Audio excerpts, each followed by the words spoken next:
जय हिंद। स्वागत है आपका हमारे इस YouTube चैनल में। आज हम एक और पेपर जो पूछा गया था 2015 में, इसका नाम है मार्क फिट के अंतर्गत असिस्टेंट मैनेजर की भर्ती हुई थी 2015 में। उस पेपर का आज हम फर्स्ट पार्ट, जिसमें है आपका सामान्य ज्ञान, लगभग वो हमारे छत्तीसगढ़ राज्य से संबंधित है, उस वाले चैप्टर को हम कंप्लीट करेंगे।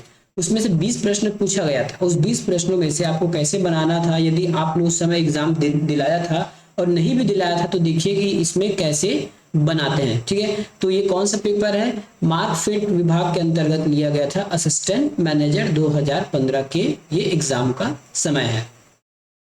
ठीक है, चलिए अब सीधे प्रश्नों पर चलते हैं हम। तो हम अभी करने क्या वाले हैं ये देखिए। इससे पहले हमने कंप्यूटर वाला क्लास कंप्लीट कर दिया है। कंप्यूटर के बाद हम कर रहे हैं सामान्य ज्ञान पार्ट 1। ठीक है, ये सामान्य ज्ञान है, इसमें 1 से लेकर 20 तक के प्रश्न है। उसको बनाना कैसे था, कैसे अप्रोच होनी चाहिए था, अब इसको हम यहाँ पे देख लेंगे।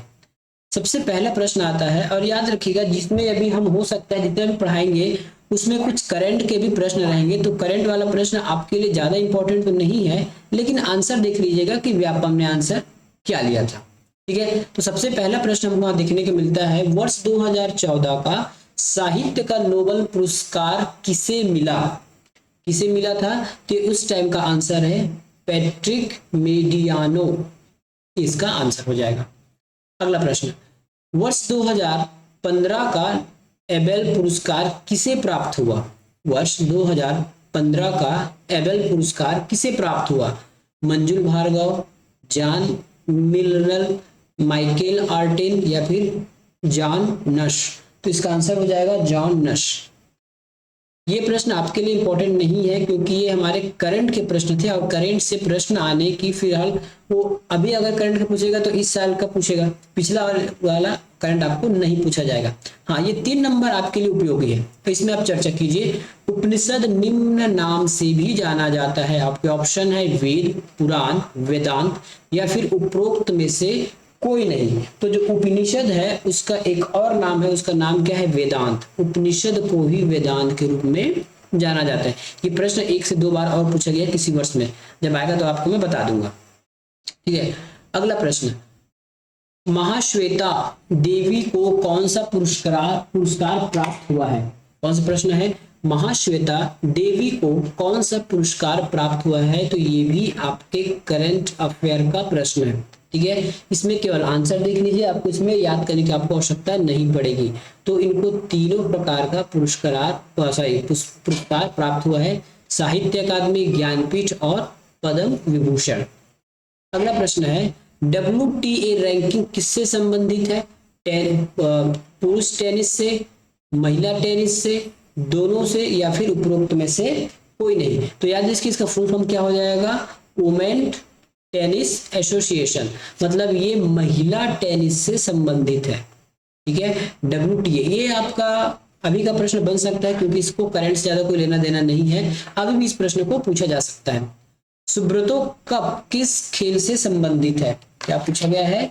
सुब्रतो कप जो है किस खेल से संबंधित है? तो इसका आंसर आपको देख के बताना है, हॉकी से, शतरंज से, फुटबॉल से या फिर क्रिकेट से। तो याद रखिएगा जो सुब्रतो कप है, ठीक है, अंतरराष्ट्रीय फुटबॉल टूर्नामेंट जो स्कूलों के मध्य कराया जाता है, ठीक है, या फिर स्कूलों के मध्य जो फुटबॉल गेम होते हैं उसका नाम उससे संबंधित है ये सुब्रतो कप। इससे संबंधित है? फुटबॉल से। अब इसके बारे में थोड़ा सा डिटेल जान लीजिए, हो सकता है कभी ये पूछ दिया जाए। तो इसकी शुरुआत कब हुई थी? तो शुरुआत हुई थी 1960 से। ठीक है, 1960 इसकी शुरुआत हुई थी। नाम किसके नाम पर रखा गया? तो भारतीय वायुसेना के एयर मार्शल सुब्रतो मुखर्जी के नाम पे है। ठीक है, मतलब ये किसका नाम है? किसी व्यक्ति का नाम है, और व्यक्ति कौन थे? भारतीय वायुसेना के एयर मार्शल सुब्रतो मुखर्जी के नाम पर इसको रखा गया है। ठीक है, दूसरी बात याद रखिएगा, ये स्कूलों के मध्य होने वाला फुटबॉल से संबंधित है। किससे? स्कूलों के मध्य होने वाले फुटबॉल से संबंधित है। अगला प्रश्न देखिए, निम्नलिखित में से कौन सा जल प्रदूषण का निश्चित कारण है? कोरल रिफ नहीं है, सोडियम क्लोराइड, आर्सेनिक या फिर उपरोक्त सभी?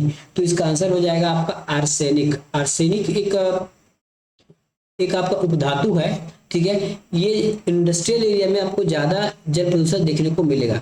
यदि इसके बात करें तो ये इसका चिन्ह है, सिंबल है आर्सेनिक का, ठीक है। और क्रमांक देखा जाए तो ये 33वें क्रमांक में आता है आपके पीरियोडिक टेबल में, ठीक है। तो ये बहुत ज्यादा खतरनाक है आर्सेनिक। अगला प्रश्न, ओजोन परत हानिकारक है। देखिए ये प्रश्न भी थोड़ा बहुत उस पर नीचे लग रहा है। तो ओजोन परत हानिकारक है, ozone layer is harmful in troposphere, stratosphere. यह विकिरण को आकृति पर निर्भर करता है। तो इस प्रश्न को विलोपित कर दिया गया है व्यापम के द्वारा, ठीक है। अगला प्रश्न इसमें देखते हैं हम, ये भी आपके करंट का क्वेश्चन है ना, केवल आंसर देख लीजिएगा। GSLV D6 के संबंध में कौन सा कथन सही है? तो कौन सा कथन सही है? यह संचार उपग्रह है, तो नहीं, ये संचार उपग्रह नहीं है। यह भारतीय इंडिजिनस क्रायोनिक तकनीक पर प्रक्षेपित है, ये बिल्कुल सही है। इसे सतीश धवन स्पेस केंद्र से प्रक्षेपित किया गया है, ये भी बिल्कुल सही है। तो 2 और 3 सही है। 2 और 3 किसमें? ऑप्शन नंबर बी में, ठीक है। एक गलत है, 2 और 3 सही है। मिनी माता रोग किससे संबंधित है? मिनी माता जो रोग है वो किससे संबंधित है? आपके ऑप्शन है आर्सेनिक, कैडमियम, लीड या फिर मर्क्यूरी। तो ये होता है आपका मर्क्यूरी। अब इसके बारे में थोड़ा सा डिटेल हम देख लेते हैं।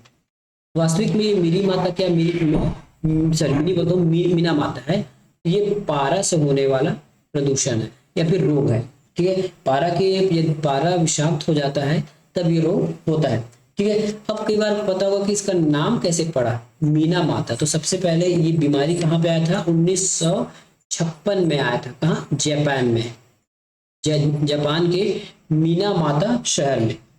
कौन से शहर में? जापान के मीना माता। जापान के मीना माता शहर में आने की वजह से इसका नाम किस पर रख दिया गया है? उसी शहर के नाम पर रख दिया गया। तो क्योंकि सबसे पहली बार ये रोग के बारे में जानकारी जापान से मिली थी, इसलिए इसका नाम उसी शहर के नाम पर रख दिया गया है। अगला प्रश्न, भारत का दूसरा सबसे बड़ा सिविलियन पुरस्कार क्या है? देखिए पुरस्कार 2 होते हैं, एक सैनिक वाला और दूसरा सिविलियन, ठीक है। तो देखिए हमको आंसर क्या लेना है? सबसे बड़े, आपको इसको जमाना आना चाहिए, ठीक है। ये ऑप्शन आपको 4 दिख रहे हैं, पद्म विभूषण, भूषण श्री और भारत रत्न। ये चारों हमारे सिविलियन पुरस्कार है। क्या है? चारों सिविलियन पुरस्कार है। उसमें से सबसे बड़े में आता है, एक में भारत रत्न, दूसरे में आता है पद्म विभूषण, ये दूसरे रैंक का है, और उसके बाद आता है भूषण, पद्म भूषण, तो ये तीसरे नंबर का, और ये पद्मश्री लास्ट चौथे नंबर का। सबसे पहला भारत रत्न, उसके बाद पद्म भूषण, फिर पद्म भूषण, फिर श्री। तो पूछा गया है दूसरा सबसे बड़ा, दूसरा कौन है? तो दूसरा तो पद्म विभूषण है। हमारा आंसर क्या हो जाएगा? पद्म विभूषण। अगला प्रश्न, सिल्लापट्टीकरम, ठीक है, किसके द्वारा लिखा गया है? तो ये लिखा गया है आपको इलंगो अडिगल के द्वारा। ये भी प्रश्न आपके करंट अफेयर से, ये अभी आने की संभावना नहीं है। अगला शब्द, यदि आप क्रिकेट जानते होंगे या खेलते होंगे तो ये प्रश्न केवल आपके लिए है।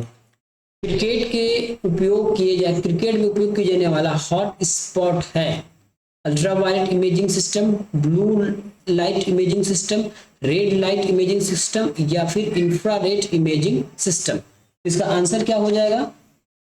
ठीक है, इसका आंसर हो जाएगा इंफ्रारेड इमेजिंग सिस्टम, ये हो जाएगा इसका आंसर।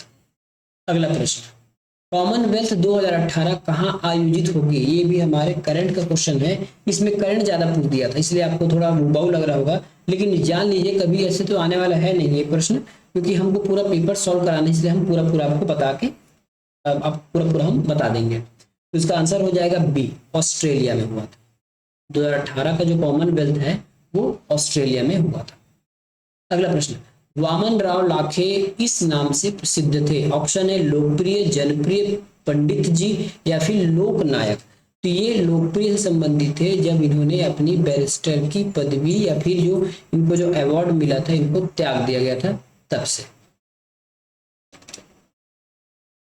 रतनपुर पर आक्रमण करने वाले मराठा सेनापति का नाम क्या है? भास्कर पंत, रघुजीत महपतराव या फिर बिंबाजी भोसले।